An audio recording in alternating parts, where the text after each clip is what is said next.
welcome to this week's episode of AMP to 11. I am Rebecca Boltzma, and this is the podcast where we crank up the volume on AI and education to the absolute max to help you stay on top of everything AI, education, innovation, and why it matters. And I'm Brett Rower, CEO and founder of Amplify and Elevate Innovation. Super excited. I'm amped to 11 to be here this week alongside Rebecca, talking to our guest, Mike Yates. Every episode, we're going to take people like Mike through our 11 AMP to 11 questions. Each guest that joins us is doing something incredible that you need to know about in the world of AI, innovation, and education. And so these 11 questions will help us see the world in the future the way they see it, and hopefully amplify that vision and have a collective impact on the future of education and society. Welcome, Mike. How are you today? I'm great, man. How are you? I'm doing excellent. I'm amped to 11 to get a chance to catch up with you. As we all know, Mike is renowned because he leads AI and other innovative solutions for America's Reinvention Lab, on top of so many other things he does. So Mike, instead of me telling everyone what you do, give us a real quick overview of some of the things you're most passionate about right now and leading in the world of AI, education, and innovation. Yeah, thanks, man. I think the thing I'm most excited about with AI right now is I'm excited about the number of people that are racing to the bottom. Meaning that there's a lot of people in the field that are just building sort of like baseline regular school AI offerings so that I can say to schools, like, trust me, you'll have something that's decent. Now I'm going to go over here and build weird stuff like AI for fashion design, like AI coffee shop locators. Like, I'm excited right now. The thing that's like really giving me a lot of energy is sort of pushing to the fringes and figuring out like what hasn't been done, and just the ability to try everything and not worry about which ones fail, just like figure it out. So that's led me to like working on some projects with some big tech companies, working on projects with university football teams, like all sorts of fun stuff. So that's what I'm excited about. Incredible. So for folks out there that don't know, when Mike really gets a passion and an idea, he really goes deep with it. So, I'm sure we'll cover a lot of this today, but you might learn a lot about, Mike's passion for the Houston Rockets, design and sneakers. He's a whiskey aficionado, some would say resident expert. So you're going to learn a lot about Mike today. I am always honored because when I see Mike Yates at something, I know I'm in the right place, and I'm even more honored that I've gotten the chance to see him speak. And I'm even more honored that Mike is our first ever podcast guest on AMP to 11, because many, many moons ago, the first ever podcast I was fortunate enough to be a guest on was Mike's podcast at the time, which was called Schoolish. So Mike, really great, honored, full circle moment here. I'm proud to be a part of it. Like it's awesome. That was back when you were at Outlier. Yes, sir. Yeah, man. So here we go. Again, our inaugural podcast guest is about to run the gauntlet on 11 hard-hitting, innovative questions, all focused on AI. So Mike, you ready? Yep, I'm ready. Let's do it.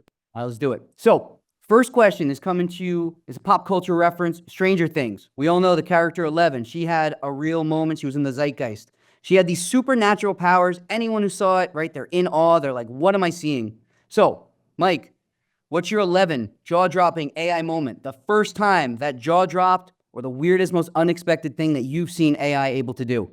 It's the video capabilities. Like, when we went from like the Will Smith eating spaghetti video where he's just like morphing into himself, and seeing like those first renderings of Sora. I was just watching a video about Sora, like the first like official Sora demo from Marquez Brownlee yesterday. And as somebody who also loves videography, I'm like, man, I can spot the difference in most of them, but I'm also getting fooled like 70% of the time. Right. So like it's this weird conundrum. So I think that's probably the most eye-popping thing, just going from basic sentences to being able to build full worlds that are moving and interactive. Honestly, like, I love Stranger Things, and the Upside Down feels like something that an AI generated. So that's that's a perfect setup for that question. Also want to shout out what you just said. We've seen just the advancement in video. Sora yesterday was the first time I saw it, thanks to actually Rebecca posting it on LinkedIn, and I immediately went to it and was like, this is incredible. And also traffic was so high that I don't have my account yet, but excited to get in there and dig in. Second question is actually the namesake. Where we got the name for amp to 11 comes from the famous mockumentary Spinal Tap. The scene where that amp cranks up to 11, the limits of the ordinary don't exist when they get that amp out. So, Mike, what's your AI tool that you push to its absolute limits when you really need to get things done in your personal or professional life? But now it's Microsoft Copilot. Like, I was a real hater on Microsoft Copilot. I was like, I don't want it. I don't want to use it. And then we got some licenses, and I've been using it for really just like 2 weeks, but it has become a really important crutch for me because I notoriously, I'm saying this on a podcast, I don't read emails. Like, if you send me an email and the email's not addressed to me directly, like, I will read the ones that are addressed to me directly. Copilot makes that so easy because I can just say, hey, which emails in my inbox right now are addressed to me? Like, I'm tired of being CC'd on all these emails. But even then, when somebody's like, so I have the Copilot Microsoft Outlook app on my phone. I literally just did this. I'm not going to say who, because maybe if the timing's right, they'll, but they were like, oh, you remember this email where we were talking about that thing? I was like, yeah, you know what? Hold on. I got to send a message real quick. And I asked Copilot about it. And I, just like the commercial I was reading, I was like, oh, yeah. Now I do.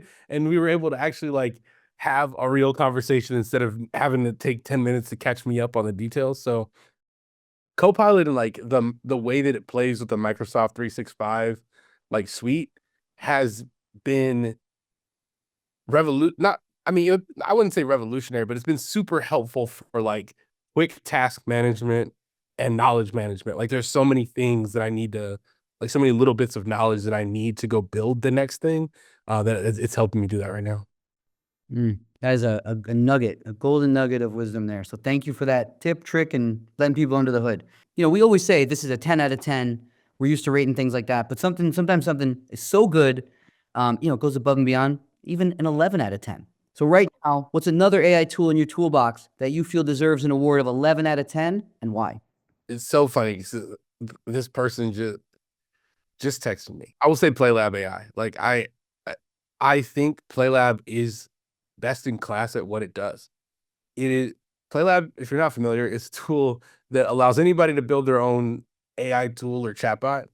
And it is so easy and so intuitive that like right now it is the best AI builder on the market. Like, it's better than Google Studio. Google Studio is cool, but like, it's so confusing. Google Studio is clearly meant for developers. PlayLab is clearly meant for real human beings. So for a real human using consumer grade AI, PlayLab is 11 out of 10. The team at PlayLab is obviously great. I'm biased because I know them all and used to work with one of them. So, but I just, bias aside, like, I have seen it transform people's work. I've seen it transform people's life. And I've had the chance to teach many people how to use that tool. So I think PlayLab is 11 out of 10. Well, thank you. And also, yeah, big shout out to Youssef, Wyman, the whole team over there. I want to say the first time I ever saw the Power Play Lab was in Hawaii with first-year TFAers. And in a 1-hour session, they had never seen Play Lab before. 1 hour later, so many first-year teachers said, like, I can't believe I didn't have this for the first part of my teaching year. I've never had a more, exciting experience at a PD, and I've never felt more prepared to teach tomorrow. So I want to say, I mean, that's 11 out of 10 PD feedback. So shout out to PlayLab. Thanks for giving them their flowers. Mike, here at AMP211, we're big fans of 11 Labs. I'm sure you are as well. Just for folks that don't know, they're known for creating AI voices that are truly level 11 amazing. So Mike, if you could have anyone's voice read your daily emails and 11 Labs listen up, who would you have it be and why? It would be Samuel L. Jackson, because to date, I have seen almost I've been slacking lately, but I've seen almost every film he's ever been in, which, so is a lot. Like, it's 474. Like, it's a lot of movies. But I would love for Samuel L. Jackson to read my emails to me. And now that gives, like, I'm gonna go produce that on 11 Labs. I am an avid user of 11 Labs. I used it so much in the early days of my bourbon TikTok account that people thought I created the voice. Like, Adam, their like standard voice, they thought I made that voice. And I was like, no, this is an existing tool. Mike wants that Samuel one. I would love a Mike Yates voice, please and thank you. This next question, Mike, is first of all, for our listeners out there, if you don't know, if you want to just go down a rabbit hole with Mike, just ask him, what do you think of the Rockets this year? So this guy is a basketball aficionado. He's an expert in the space on that as well. So I'm going to talk about one of my more devastating childhood moments. Reggie Miller, 8 seconds, right? So between the Rockets and John Stark's shooting performance and Reggie Miller, my childhood was pretty scarred. Knicks never brought it home. But Reggie Miller, let's give him some flowers. Number 11, famous for delivering those clutch performances in the playoffs when it mattered most. So, Mike Yates, when's a moment an AI tool really just came through for you when you needed it to, delivered on a project you needed, and just, again, went above and beyond your expectations of where you could take it? Canva and their AI suite has been really helpful for me. I was prototyping this project where this project is heavily based on the company called Mischief. If you're listening, you haven't heard of Mischief, look it up. It's it's like the word mischief without vowels. .xyz. That's the website. Mischief is all these devious art projects and like products. I just bought some slides that look like they're like braces for broken feet. And that's the kind of wacky products it creates. So I looked at that and said, why not learning?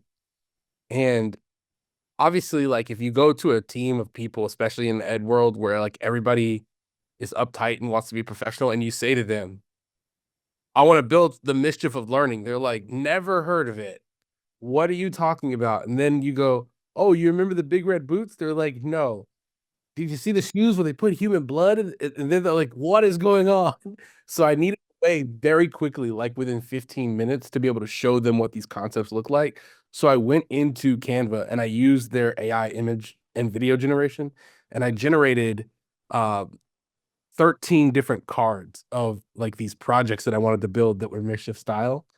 And so had these beautiful presentations so that people could see like exactly what I meant, and like printed them out, went to a conference and started just handing them to people so that my team could then be immersed in that idea and that prototype, as opposed to just me explaining it to them or me giving them a doc.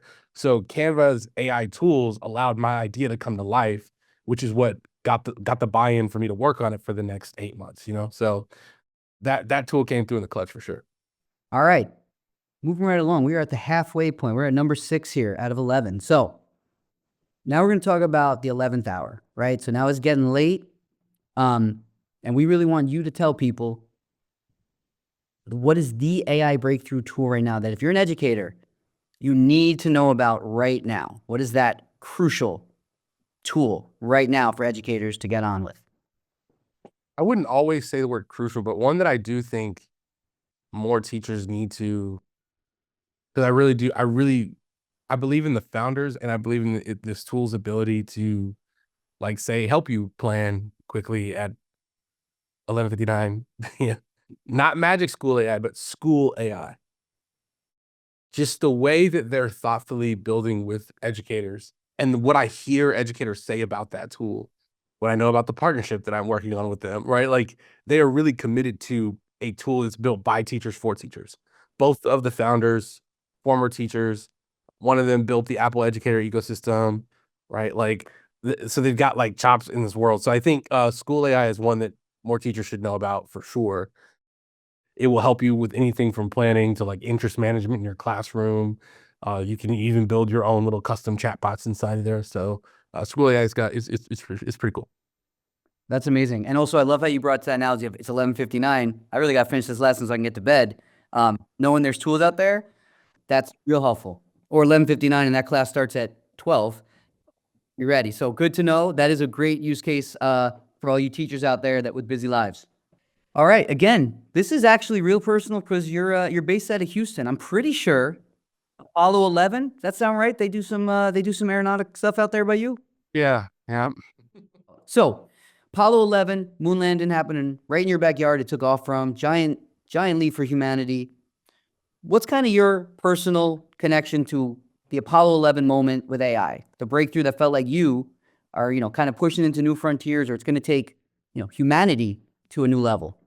I had my moment in 2014. I had a student who couldn't read at all. He was in 6th grade.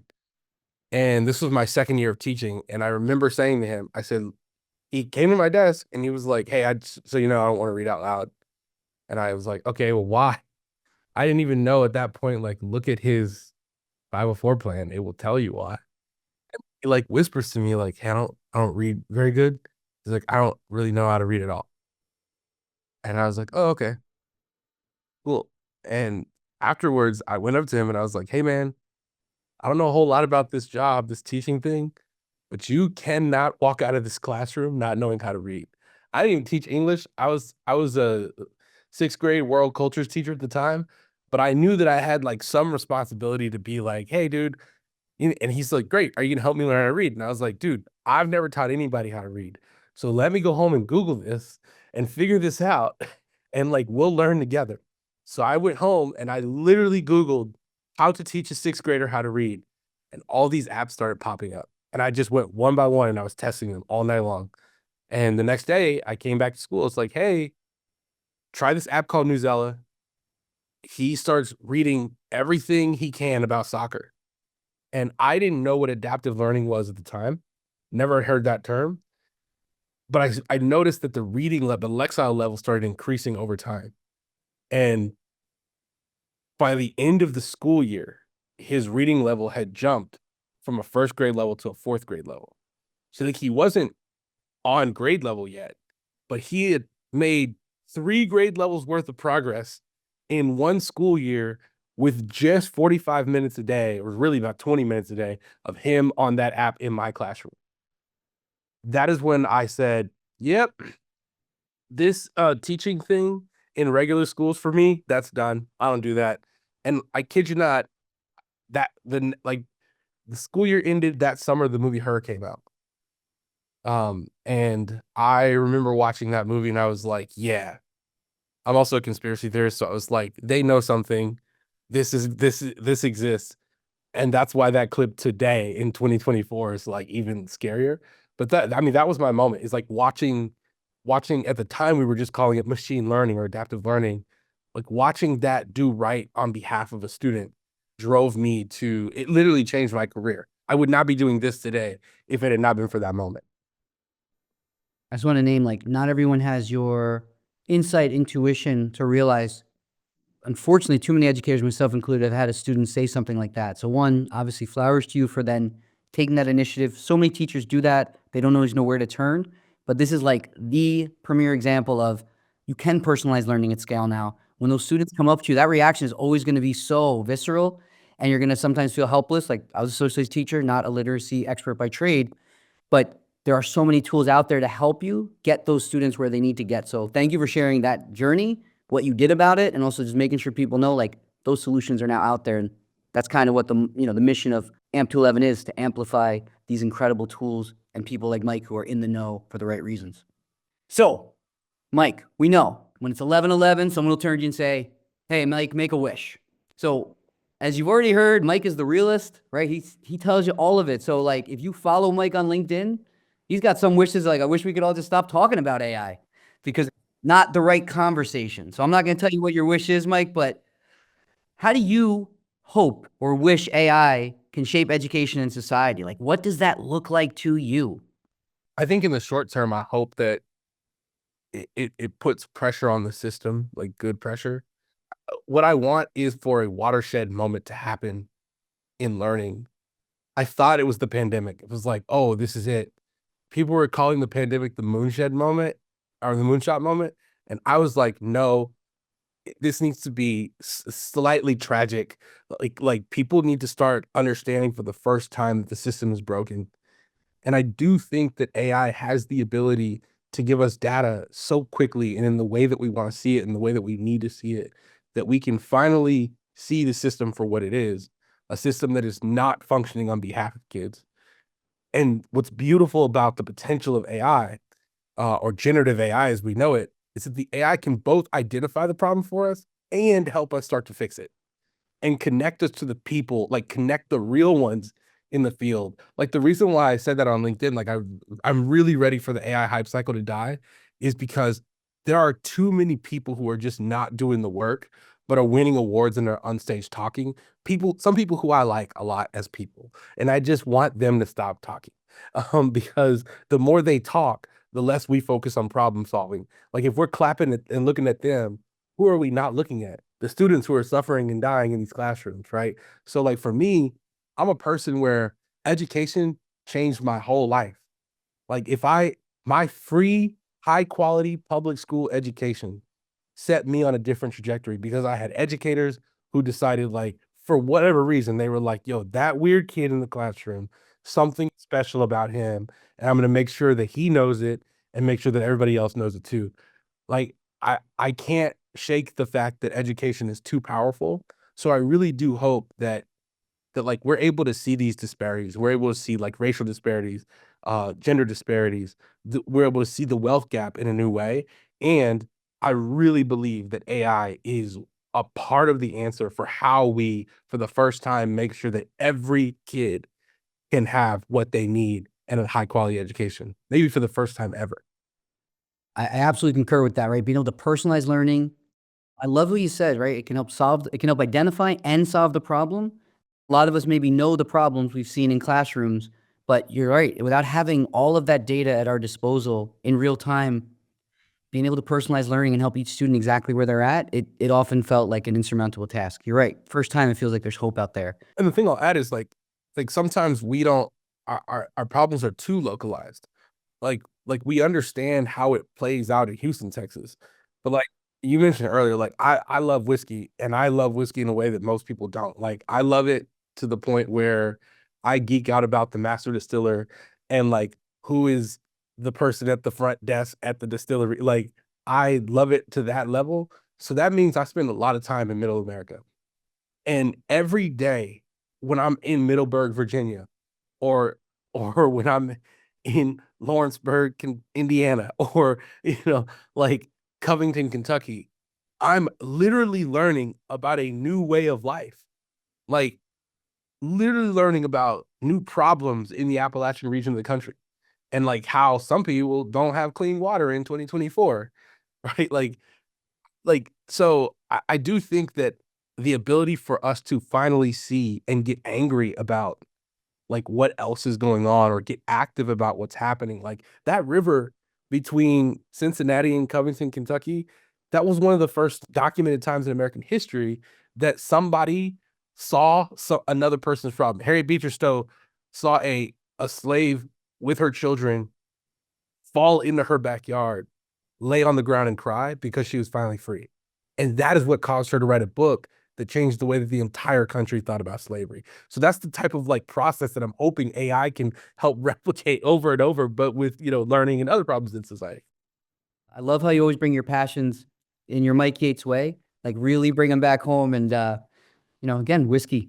Whiskey is the door opener to changing society's problems. It's what I took away from that. Yeah. So, Mike, first, I would love for you to just give a shout out real quick. Shout out to your amazing family. So tell us, your partner, your kids, names, ages, all that good stuff, and a little bit more about your history and your family's history about how you're educating them these days. Yeah. My wife's name is Alexandria. She's a saint. She's amazing. None of what people know about me is possible without her. We have 4 children, Austin, Brooklyn, London, and Kingston. They're all named after cities. They're all homeschooled, and they are, I don't know, just like the coolest kids right now. One of them is, their interests are all very defined and very different, but they also know how to sort of like step into each other's world and participate. Like my 9-year-old daughter she's really into making movies. So she, one day I remember her being frustrated, and I was like, well, like if you're going to be the director, like you need to give people instructions on where you need to be.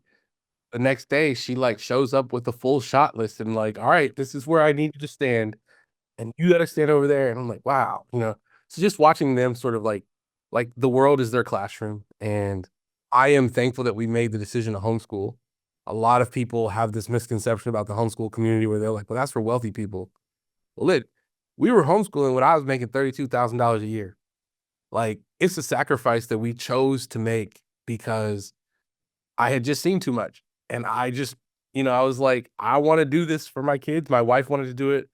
for our kids. So homeschool is a lot of it's either one-on-one tutoring or working with adaptive learning software, and then doing just the craziest projects we can think of. Like, go introduce yourself to 5 people at the mall, like we're with them, but like 5 strangers you never met before. And they're like, "Well, do I really have to do that?" And we're like, "Well, no, you don't. But if you don't do it, you don't get this points or the prize or whatever." Like, so it's a blast, and we'll keep developing and building on top of it. Incredible. Well, again, just shout out to you and your amazing family. I know you talk about them often when I get the opportunity to see you on the road. So I wanted to give them some flowers. And also, you don't have to imagine it because you're living it. But, we have 11-year-olds out there who are going to grow up in a world, never knowing what it's like without AI. So a big picture, not just your own children, but for everyone out there who's got children and the educators out there shaping minds. What's the message you're going to give about the future in an AI-driven world to the 11-year-olds out there? I've got a kid who's 10. He's about to be 11 in May. And the thing that I tell him and the rest of his siblings is to be patient. The great luxury that you have of being 11 years old is that you can watch us crusty adults figure it out. You don't have to be broken while we move fast and break things. Like don't be in a rush. The tools are not that cool. By the time you really get access to it, they're gonna be much cooler. But I would say, like, the key is for the 11-year-old is what I would also tell the 21-year-old and the 51-year-old is to tinker around and play. Like, all of these, the utility of these tools, they only make sense if they make it easier for you, the human, to construct the world around you, to sort of like bend your world into like what you want it and need it to be. So treat it as a playground. That's why I think the name PlayLab, like PlayLab, Playground AI, like Runway, right? Like these names of these AI companies are sort of telling you what to do. Like, this is a playground. Treat it like a video game, right? Like that is what it is. So, if you're an 11-year-old, you're using AI, be careful. It's weird. We're very far away from sentient AI taking over the world. I don't think it's going to happen. But I would actually say be patient. Like, none of my kids, by the way, are allowed to use AI by themselves until they can make meaning of the world from literature that they read. That's the link for us. It's like, if you can't read what an AI says to you and go, that's probably a hallucination, because what I know about the world doesn't match up with that, it's not time for you to use AI. So if you're 11 and you can't do that, off the brakes, homie. Amazing life advice for, as you said, all age ranges. But I did want to say something you said before and give again some flowers to like something PlayLab does that I do love that creates a sense of, play, but also personalization, like you said, is the remix feature. So whenever I'm speaking with someone who wants to tell me about their AI tool, I'm always like, great. Do you have a way for people to personalize or build off of something else that's working in district A and your district B to personalize what they're doing? Because while the problems might be the same, as you said before, they're localized. Like, how do you solve for the exact issue? So I love the fact that people can try, learn, but remix it up is essential, I think, for like play, innovation, and construction. All right. So this ties in very well to kind of what you were just referencing, right? We got to go slow. AI is the worst version it's ever going to be. If AI is right now, if it's a level 1 in the technology we're using today, what is happening when we crank it all the way up to 11? So describe that future of ed when AI really reaches that full potential, and what's possible that's going to feel like sci-fi today to people. I actually don't think it's like, I think people have to get out of the mindset of text being the thing. Spatial computing is here. And so, by the way, all of this is about making life more convenient and more connected. So I forget the name of the glasses, but Meta's got these glasses. They're literally, they're not releasing. They have, for the first time, glasses where you've got the overlays, you can see your screen, and it's not the big bulky goggles, right? It's a step in between the goggles and the Meta Ray-Bans that exist today. It's amazing, right? Like, but their battery life is 2 hours long. So like, you got these cool glasses on for 2 hours, and you take them off. There's so many questions to figure out, but I do think it's about immersion. Like, when the digital world is really an overlay onto the physical world, like, it's like, instead of this Zoom call, you can have holograms of us like sitting around the table, but that's meant to like recover what and pull together what is human. So I do think like the future of like where AI is going, it's about like the data that's running in the background, like what things are we measuring about people, the way they feel, the way they think, what they say. How is that data being used to create a situation that is ultimately using technology to advance humanity? The thing I think like a lot of people discount when they look 50 years into the future, we saw happen with COVID.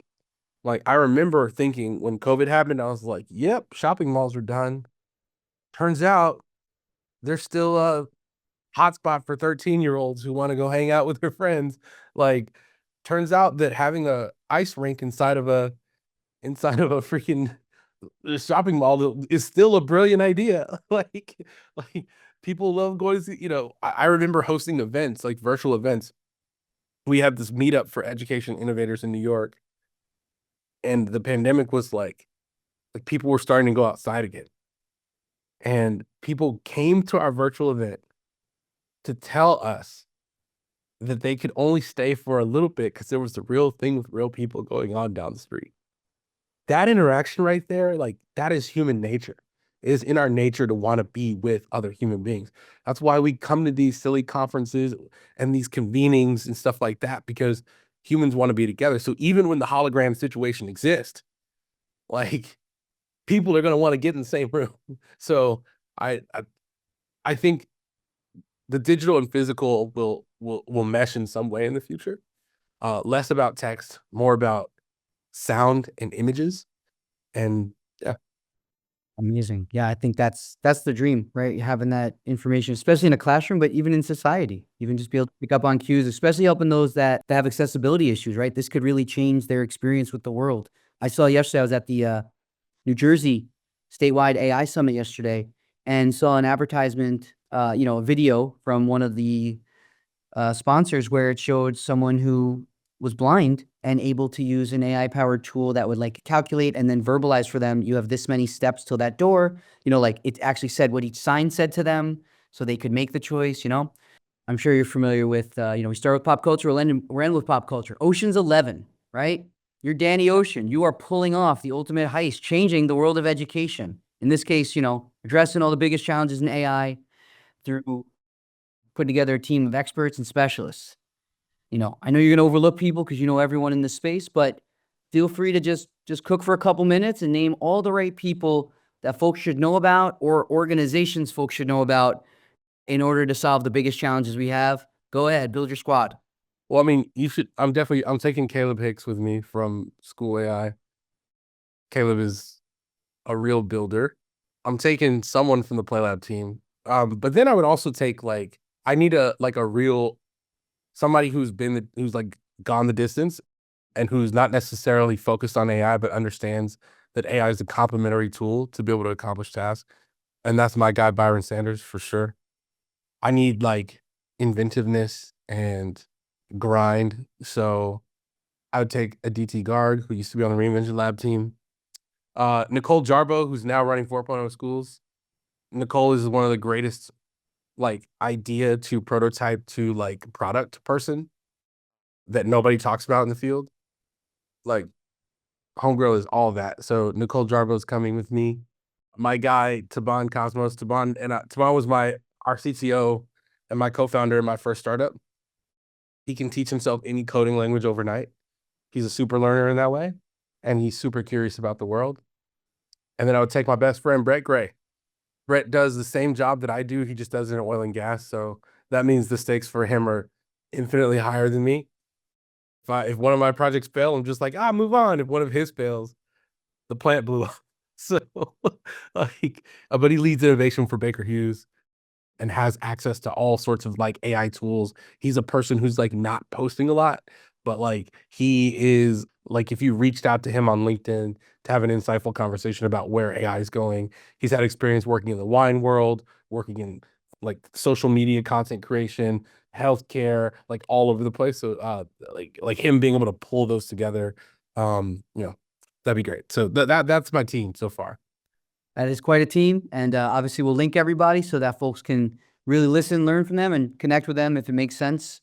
So Mike, first, just want to say thank you so much again for taking time out of your busy, ever-changing world to, just chop it up with us and go over what's really happening in the world of AI. We really appreciate it. Hey, no problem. I'm happy to anytime. All right. Again, thanks to our guest, Mike Yates, for turning it up to 11 with us this week. Rebecca, I'm honored to share with you, what are some tools that you have in the spotlight this week for us to learn about? I've actually got some great stuff that I think our listeners are really going to like. So let me show you.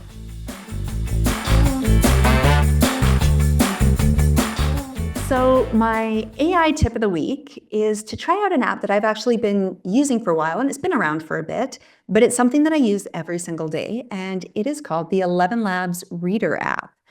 And it's a text-to-speech app that's designed to take a PDF, an EPUB, you can copy and paste text in, PDFs, and it will read it to you in extremely high-quality, natural-sounding voices.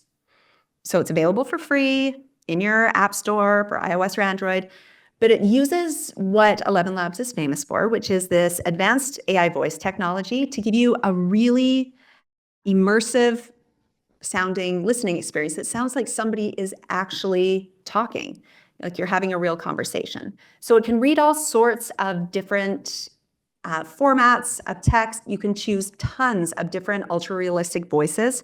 My personal favorite is Burt Reynolds. I love it when Burt reads me scientific articles on artificial intelligence, but there's also Maya Angelou, there's Judy Garland, and it actually supports narration in 32 languages.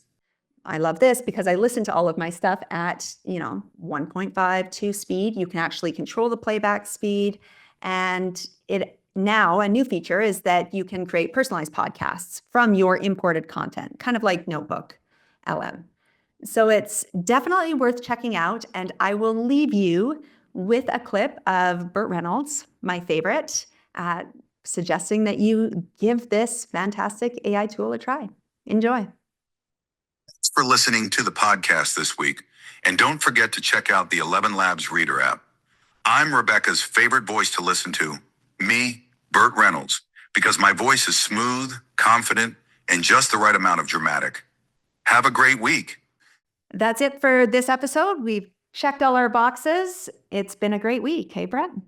Yeah, so remember, folks, Mike Yates just not only answered all 11 questions, amped us all up to 11 about the future of AI and innovation in education and beyond. So if you're not inspired, go rewind and listen to that again. I'm sure you missed one of the pearls of wisdom that Mike shared with us and one of the folks you need to know about in the world of AI and education. So until next time, stay curious, stay bold, and keep it amped to 11.